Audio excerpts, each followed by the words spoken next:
Zjarri i fuqishëm që përfshiu pallatin pranë farmacisë 10 në Tiranë ka shkaktuar dëme të konsiderueshme në rreth 30 apartamente. Flakët dyshohet se kanë nisur në katin përdhes të një biznesi dhe janë përhapur me shpejtësi drejt fasadës së ndërdesës.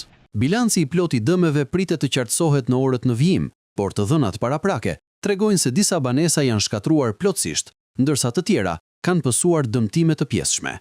Zjarri u përhap brenda pak minutas, duke mbuluar të gjithë pjesën e jashtme të godinës.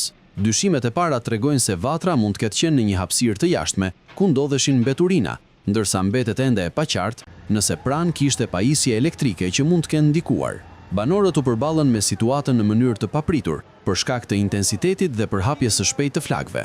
Burimi i zjarrit mendohet të ketë qenë shumë pranë fasadës, në një distancë prej rreth 1 metri. Shkaku i saktë i zjarrit nuk është përcaktuar ende. Shtresa e brendshme izoluese prej leshi xhami nuk është djegur, ndërsa veshja jashtme është shkrumbuar pothuajse tërësisht, me disa pjesë që kanë rezistuar pjesërisht. Situata aktualisht është nën kontroll dhe nuk ka rrezik për përhapje të mëtejshme të zjarrit. Të martën, 11 banor morën ndihmë mjekësore në QSUT për djegje të lehta dhe probleme nga asfiksia, ndërsa një grua ndodhet në gjendje më të rëndë.